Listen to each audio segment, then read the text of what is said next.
Hi everyone, here's the book chemist once again. Today I'm reviewing Against the Day by Thomas Pynchon. In a nutshell, do read Against the Day. It's one of the best, most entertaining, most epic, most awesome, most uplifting, most educating books you could possibly find. It's not a good read if you have not ever read Thomas Pynchon, because his style, his prose is quite difficult way of storytelling is here indeed. A good introduction to his works might be Inherent Vice, I suggest. The Crying of Lot 49 is another good point of entry into his bibliography. If you are already familiar with him, do read Against the Day. It is priceless. It is as if Thomas Pynchon wrote a Final Fantasy game. It is as if Pynchon took one of the very good Final Fantasies like the 7th or the 8th. He took the horror short stories of H.P. Lovecraft, he took a good western movie by, say, Sergio Leone, he took a great 19th century naturalist like Giovanni Verga or Thomas Hardy, neither of which is a naturalist, but you know what I mean, and wrapped it all together into a 1200-page epic novel. All of these are like really pretty much my favorite genres, let's say, so I was bound to like Against the Day and to love it to pieces like I do. Now, to expand the review a little bit. I was kinda scared, a little bit at least, when I started reading Against the Day, because even though the first chapter is utterly awesome and entertaining and addictive, I knew of lots of people, even Pynchon fans, who couldn't finish the book, had started it, couldn't finish, and I had heard from, like, university professors, really, that Against the Day was widely deemed unreadable as a book. So I was like, okay, it's going to turn into shit very soon, or at least it's going to turn into the kind of centrifugal, like random puzzle like Gravity's Rainbow. But that doesn't happen, and I think that Against the Day is really, really an addictive read. And it's also quite easy. I would say that it's even easier than much shorter Pynchon books like Bleeding Edge. Bleeding Edge is kinda tough in its first half. Against the Day is a breeze, really.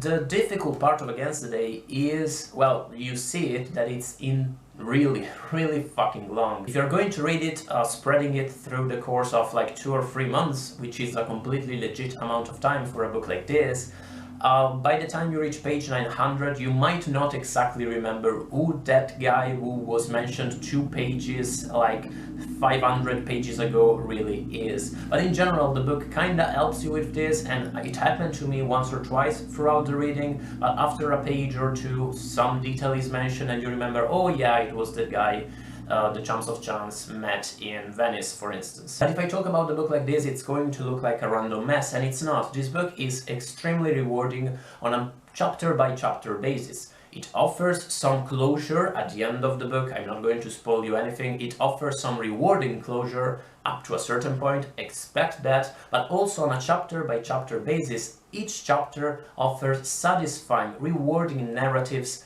in themselves. So it's not like you have to wait like 1200 pages to get some entertainment out of this book. It happens every page, really. The style itself is hilarious and amazing, and like every sentence deserves to be underlined.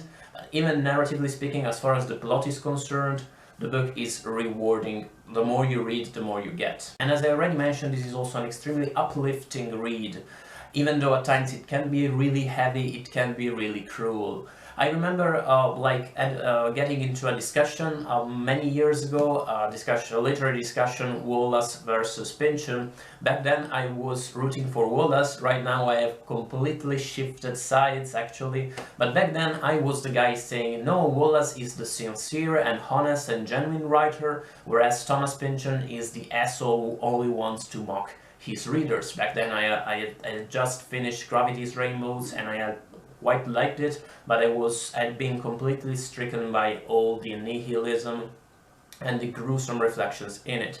And the guy I was discussing with told me, well, of course, that's one side of Pynchon, but if you read Against the Day, you're going to see a completely different side. And that's extremely true, and that's why I think that people, especially people who only know the early Pynchon, should definitely read this book.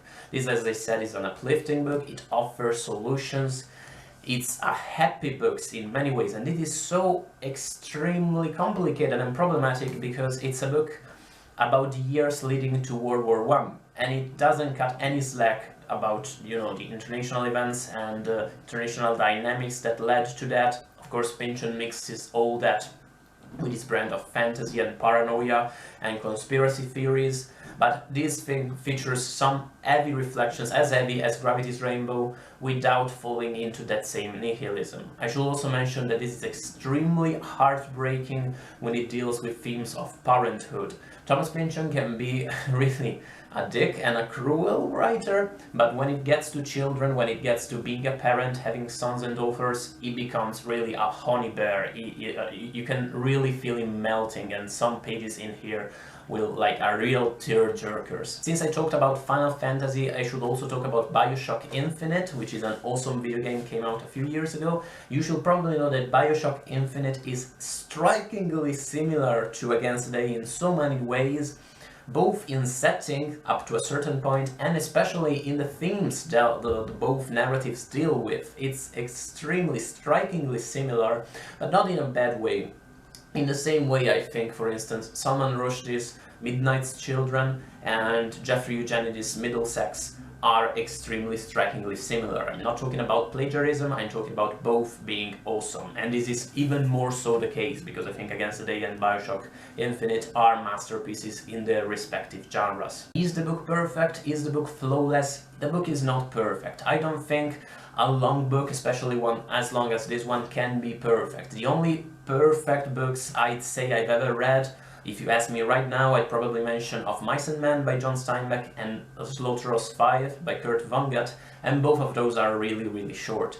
It doesn't mean they are my favorite books, even if they are among my favorite books. It doesn't mean this one is, well, it's like flowed. For instance, there's a chapter in this book around page 900 in which the narrative slides rather quickly into hardcore pornography with some kind of disturbing imagery. And it's not like the book had not talked about sex, even like about perversion graphically before that point, but here the images in this chapter reminded me a bit of the hardest parts of Gravity's Rainbow. But again, it might just be the Catholic boy within me talking. Maybe you shouldn't listen to this, maybe you should listen to me in general. Of course, other people will find other chapters more disturbing or even just less good, but let's face it, this doesn't feature a single like boring or flawed or useless chapter. If 100% is perfect, this book is a good 97%, whereas say Infinite Jest as a narrative itself without other considerations, I'd say it's like kind of a 96. The Yiddish Policeman Union, Barney's version, those are 98, I'd say. Is this my favorite Pynchon novel? It might be, it really might be. The only other one I may put above it is Bleeding Edge, my favorite book from last year, from 2015. They are very different books. This one is way more ambitious, its scope is way wider, it's way more epic. Do read this book if you have the time to do so, both because otherwise you won't remember the characters, and because, I mean, it's not the kind of book you can read while you're distracted. Pynchon does this thing in which sometimes you get a crucial scene, a crucial showdown between different characters, a crucial passage in the plot within the span of 2 paragraphs, and if you're distracted, you're going to skip it. So you have to focus on this thing, but it's definitely worth it. Oh, another thing. I hope you can see what I'm going to show you. This is The Mysteries of Pittsburgh by Michael Chabon, a book I liked a lot. I underlined 2 pages in the book and I took notes on the front page to remember I did that. This is The Brief Wondrous Life of Oscar Wilde, one of my favorite books of all times. You see all the pages I had to note because they were so good? This is fucking Against the Day by Thomas Pynchon. This is the first page of notes I took, and then you get the second one, and then you get the fucking third one, because there's so much stuff in this book you could keep reading it till you drop. And this is the fourth one. And I think there's another one. And I was right about to step into the motherfucking book itself because it was so good. I just had to write a motherfucking essay while I was reading it. That's how good it is. Thank you so much for watching, guys. Let me know what you think of Against the Day. Do you think it's unreadable or really hard as some people think? Did you, what kind of difficulties did you encounter with it if you didn't manage to finish it? What should I read next? No, don't tell me that, I already have like lots of stuff to read. Coming up next, by the way, is City on Fire by Garth Risk Albert. Bye guys, thank you so much for watching once again. Ciao!